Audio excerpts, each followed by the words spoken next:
नमस्कार साथियों, आप सभी भावी अध्यापक एवं अध्यापिकाओं का आपके अपने YouTube channel easy way GK पे स्वागत है। तो दोस्तों, आज हम आप लोगों के सामने एक वीडियो लेकर आए हैं डीएलएड वीटीसी और यूपी टेट का। उसमें भी आप पढ़ सकते हैं। सीडीपी आप जानते हैं फर्स्ट पेपर होता है बाल विकास का।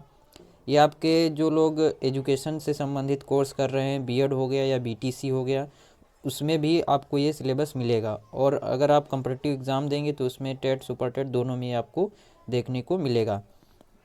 तो आज मैं आप लोगों के सामने डिस्कस करूँगा थॉर्नडाइक के सीखने के नियम। ठीक है, सिद्धांत के बारे में मैं नेक्स्ट वीडियो में डिस्कस कर लूँगा। आज मैं थॉर्नडाइक के सीखने के नियम क्या थे, अधिगम क्या है, उनके बारे में डिस्कस करूँगा। ठीक है, तो चलिए अपना वीडियो स्टार्ट करते हैं, आगे बढ़ते हैं और देखते हैं क्या क्या है आज की इस वीडियो में खास।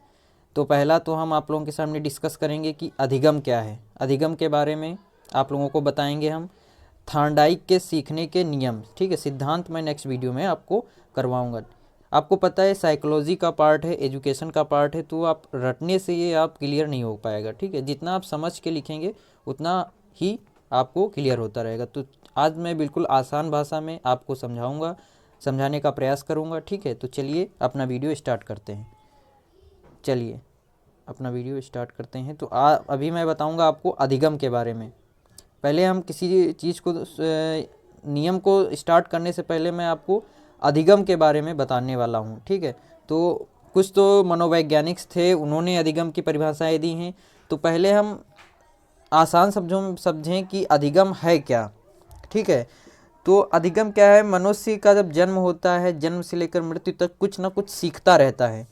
तो इस प्रकार कह सकते हैं कि प्रत्येक मनुष्य दिन प्रतिदिन डेली कुछ ना कुछ सीखता है, अपने अनुभवों को दूसरों से एकत्र करता है और फिर उन अनुभवों को अगर अपने व्यवहार में परिवर्तन करता है, ठीक है, तो उसे ही अधिगम कहते हैं।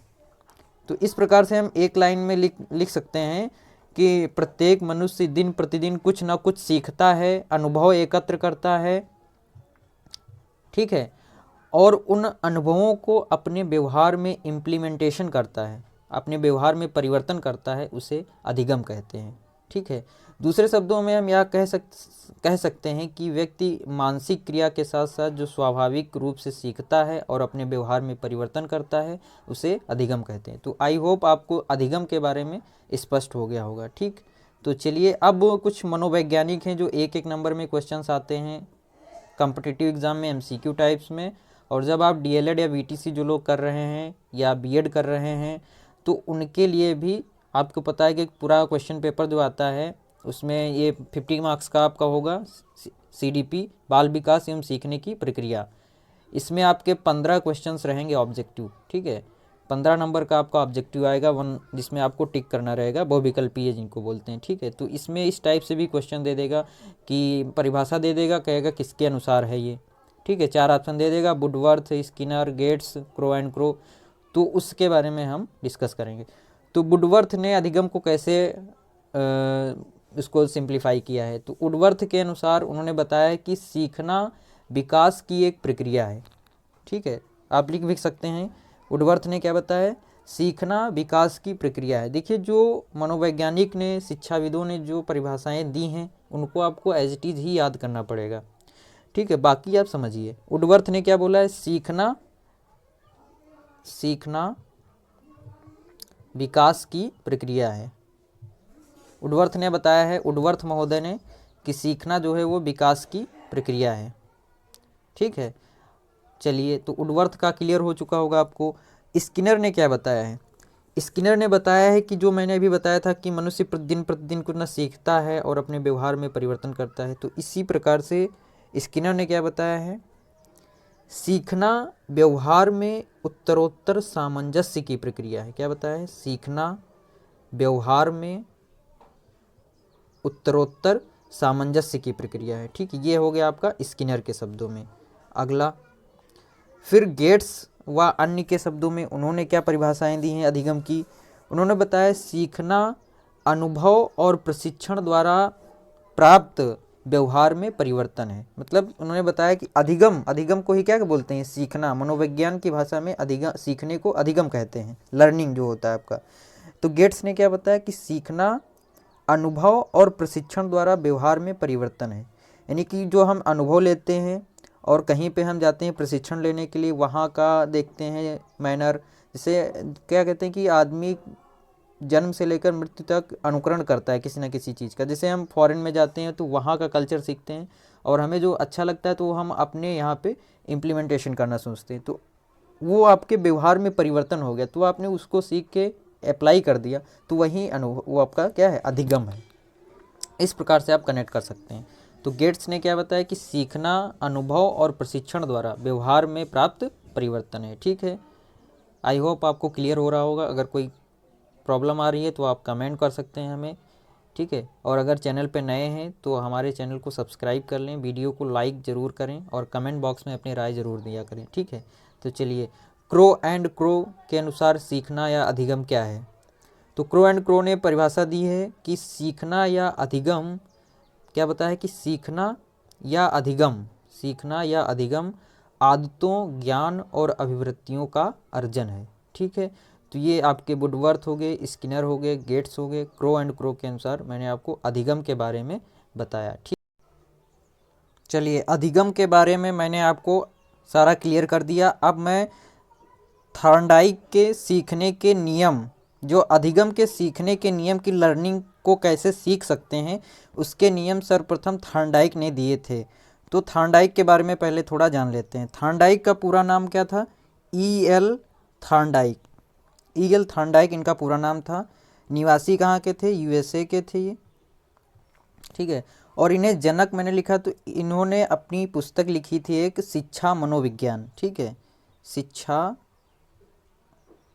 मनोविज्ञान। ठीक है, आप समझ सकते हैं, शिक्षा मनोविज्ञान। तो इसलिए इनको जनक कहा जाता है, क्योंकि सीखने के नियम सबसे पहले अगर किसी ने दिए हैं तो वो थॉर्नडाइक ने दिए हैं, इसीलिए थॉर्नडाइक को शिक्षा मनोविज्ञान का जनक माना जाता है। 1 नंबर में ये क्वेश्चन पूछा गया है। ठीक है, तो अब अधिगम के सीखने के नियम कौन कौन से हैं जो थॉर्नडाइक महोदय ने दिए हैं, उन पर हम चर्चा करेंगे। तो थॉर्नडाइक के 2 नियम दिए हैं, एक तो मुख्य नियम और दूसरा गौड़ नियम। मुख्य नियम प्राइमरी लॉज और गौड़ नियम सेकेंडरी लॉज। ठीक है, आप इंग्लिश टर्म में याद रखेंगे तो ज़्यादा बेटर रहेगा, क्योंकि पता है कि इंग्लिश जो हिंदी में इसके नियम है तो उनको कई नामों से जाना जाता है, कई इसके उपनाम हैं। ठीक है, तो चलिए, अब प्राइमरी लॉज के अंतर्गत इन्होंने 3 नियम बताए हैं, उनके बारे में डिस्कस करेंगे, और सेकेंडरी लॉज के अंतर्गत 5 नियम बताए गए हैं। ठीक है, तो पहले प्राइमरी लॉज में कौन कौन से नियम हैं उनके बारे में हम चर्चा करने वाले हैं। तो चलिए चर्चा करते हैं। तो प्राइमरी लॉज में 3 नियम हैं। पहला नियम है आपका law of readiness. Law of readiness, Hindi में इसको बोलेंगे तत्परता का नियम।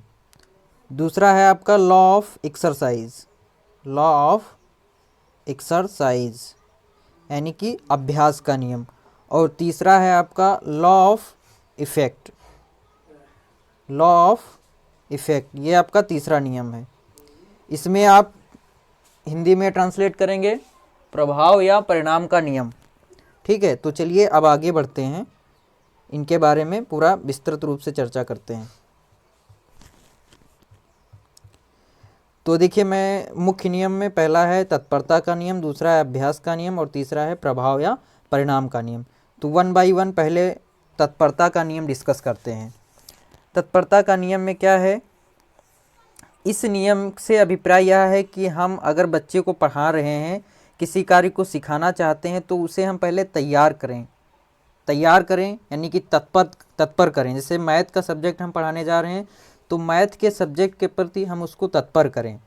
ठीक है, अगर बच्चा तत्पर होगा किसी चीज़ को सीखने के लिए तो वह उस चीज़ को जल्दी सीख लेगा।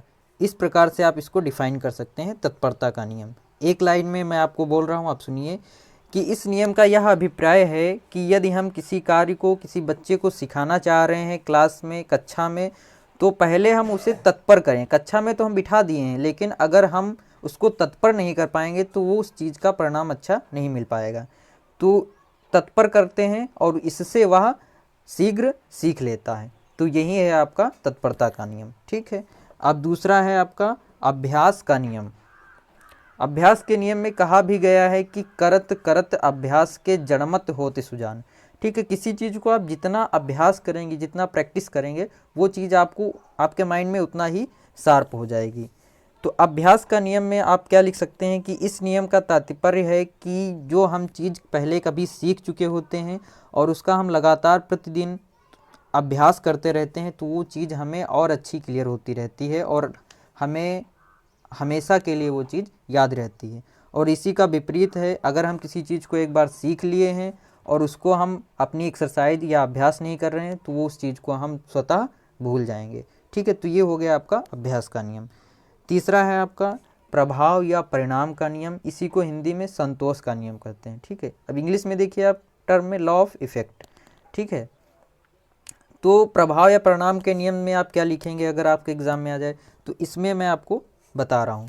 इस नियम का तात्पर्य यह है कि किसी कार्य को हम बच्चे को सिखा रहे हैं और अगर हम उसको अच्छा अपना इफ़ेक्ट उस पर डाल पाएंगे कि हम किस दृष्टांत को लेकर, किस कौशल से हम उसको पढ़ा रहे हैं, ताकि उस पर हमारी टीचिंग लर्निंग का एक अच्छा इफ़ेक्ट पड़े, तो वह अच्छे से सीख पाएगा। ठीक है, तो अब क्या लिख सकते हैं इसमें कि इस नियम का तात्पर्य यह है कि किसी कार्य को हम सीखना चाहते हैं जिसका परिणाम हमारे लिए हितकर होता है, तो उसे हम जल्दी सीख लेते हैं। जैसे कि हमें पता है कि इसका परिणाम हितकर है, तो उस चीज़ को हम जल्दी सीख लेंगे।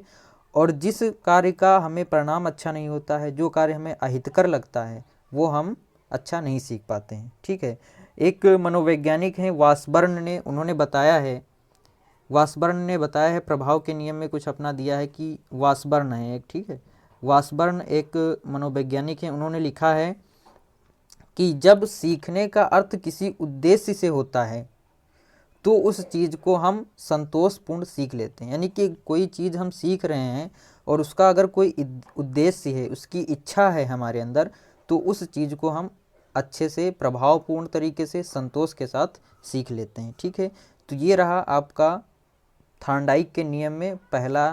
प्राइमरी लॉज में 3 आते हैं आपके, पहला तत्परता का नियम, लॉ ऑफ रेडीनेस, दूसरा अभ्यास का नियम, लॉ ऑफ एक्सरसाइज, और तीसरा है प्रभाव या परिणाम का नियम, लॉ ऑफ इफेक्ट। ये तीनों नियम बहुत इंपॉर्टेंट हैं। नियम दे देगा, बोलेगा किसका है, 4 ऑप्शन दे देगा। जब आपको ये सब याद रहेंगे तो तुरंत आप थॉर्नडाइक लगा के चले आएंगे। ठीक है, अब सेकेंडरी लॉज में डिस्कस करेंगे, यानी कि सेकेंडरी लॉज मीन्स गॉड नियम। गॉड नियम के अंतर्गत कौन कौन से नियम आते हैं, सेकेंडरी लॉज। ठीक है, तो इसमें मैंने बताया 5 नियम हैं आपके, तो चलिए 1 बाय 1 इसके बारे में हम डिस्कस करेंगे। पहला है law of multiple response, law of multiple response. ठीक है, मैं लिखूंगा तो आपका ज़्यादा टाइम वेस्ट होगा, तो मैं बोल दे रहा हूँ। लॉ ऑफ मल्टीपल रिस्पॉन्स यानी कि बहु प्रतिक्रिया का नियम। दूसरा है law of disposition, law of disposition, इसका मीन्स क्या होगा हिंदी में, अभिवृत्ति या मनोवृत्ति का नियम। और तीसरा है लॉ ऑफ एसिमिलेशन। ठीक है, एसिमिलेशन, लॉ ऑफ एसिमिलेशन। ठीक है, ये आपका तीसरा नियम है, law of assimilation, law of assimilation. अब एसिमिलेशन को हिंदी में कई नामों से जानते हैं। आत्मसात, किसी चीज़ को अपने अंदर पूर्व ज्ञान के साथ नवीन ज्ञान को एक्सेप्ट कर लेना। ठीक है, एसिमिलेशन यानी कि आत्मसात का नियम या फिर आत्मसातकरण का नियम भी बोल सकते हैं। ठीक है, और फोर्थ है आपका law of partial activity, law of partial activity, law of partial activity, यानी कि इसको हिंदी में क्या बोलेंगे, आंशिक क्रिया का नियम। और फिफ्थ पॉइंट है आपका संबंधित परिवर्तन का नियम, यानी कि law of associative shifting, law of associative shifting. ठीक है, यानी कि इसका मीन्स क्या हो जाएगा हिंदी में, संबंधित परिवर्तन का नियम। ठीक है, अब चलिए 1 बाय 1 इन सब के बारे में हम डिस्कस करते हैं। चलिए, ये देखिए मैंने लिख भी दिए हैं। इसकी पीडीएफ मैं अपने नीचे कमेंट बॉक्स में मैं पिन कर दूंगा, वहाँ से आप इसकी पीडीएफ भी डाउनलोड कर सकते हैं।